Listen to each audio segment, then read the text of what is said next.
It was another deadly weekend in Chicago. At least 14 people were shot and 3 people were killed by gun violence in that city. More than 70 people have been murdered in Chicago already this year.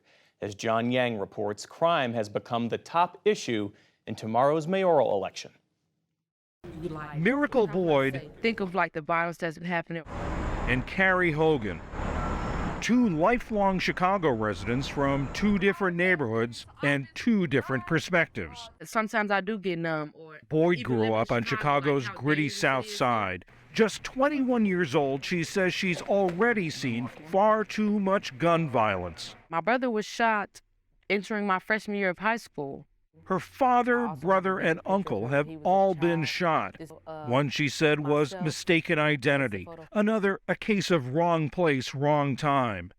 Many of those she grew up with have also been victims of gun violence. I can count on more than both of my hands how many classmates have died, because it's more than 10 since elementary school all the way through high school. I wouldn't like to say that some of our high schools and some of our youth are cursed, but that's what it's seeming to be. I literally dropped to the ground. I was laying on the sidewalk thinking, I don't want to be the next person on the news that's killed by a stray bullet. Hogan is an attorney who lived in a North Side neighborhood for nearly 2 decades and saw it change after a family member was shot during a botched carjacking. Get your crispy, let's go. Hogan and her 2 chocolate labs packed up and moved to a sleek neighborhood in the center of the city. I'm living in a condo, so I have a door person now. I have 24-hour security.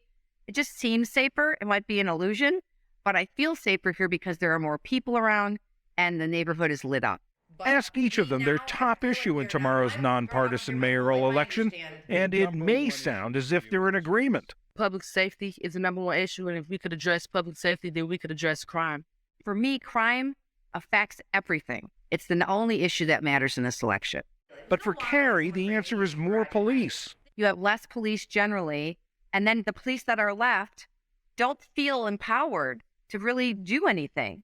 And so that is a perfect formula for crime. And from Miracle's point of view, the police are irrelevant. The police show up after the crime has already been committed. They don't show up to prevent. Public safety means very different things to very different people in Chicago. Heather Sharon is a reporter for WTTW, Chicago's PBS station.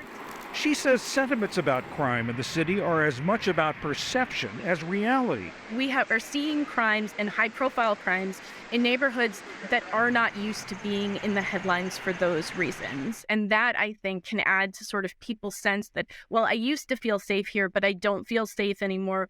And that is really, in many ways, disconnected from what the reality of crime is. Shootings spiked in Chicago during the pandemic. More than 800 people were murdered in 2021 alone. While the number of homicides dropped last year, reports of violent crimes continued to rise, up 12% since 2019, the year of the last citywide election. A recent poll found that nearly 2/3 of Chicago residents say they feel unsafe from gun violence and crime. I'm not going to rest until we're the safest big city in the country. That could spell trouble for Mayor Lori Lightfoot as she runs for a second term. She faces a crowded field. 8 challengers are trying to make her the first incumbent in decades to be defeated for re-election. What we don't need is somebody who doesn't support the police and in fact wants to divert resources from the police to other projects. The candidates are drawing sharp contrast over public safety and the city's police department, which remains under a consent decree imposed after the 2014 fatal police shooting of 17-year-old Laquan McDonald. Lightfoot points to a record as mayor, hiring more than 950 police officers last year and removing more than 12,000 guns from the city's streets. We're bending the curve on violent crime. Every one of Lightfoot's challengers has pledged to replace the police superintendent she appointed. Teacher turned Cook County Commissioner Brandon Johnson Well, what's up, Chicago? says he'd reallocate funds in the police department and focus on the root causes of crime by investing in schools and housing. Over 40% of the violence that happens in the city of Chicago happens in 6% of the neighborhoods where I live. Let's get Chicago back on track. Congressman Jesus Chuy Garcia says he'd increase staffing and improve data collection. People need to feel safe to do business.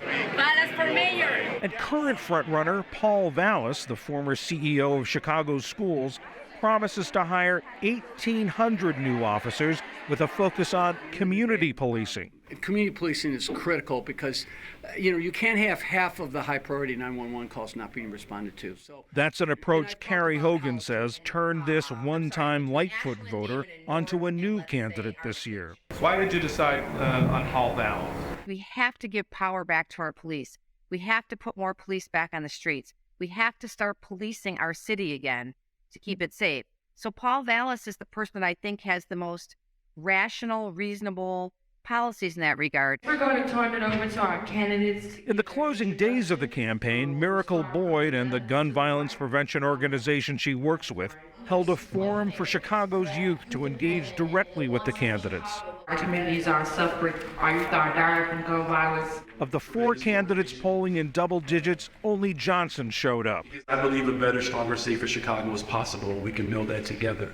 Johnson's plan for community-based interventions resonated with Boyd and was a big reason she says she's voting for him. He's actually been in the communities, been on our talks, been on Zoom with us. The citizens of Chicago is calling for treatment, not trauma, and not police to show up. While voters have been casting ballots for a month, it may be weeks before they know which candidate will be tasked with trying to lower crime in Chicago and to restore faith in the police department. If no candidate wins a majority of votes tomorrow, the top 2 finishers advance to a runoff in April. For the PBS NewsHour, I'm John Yang.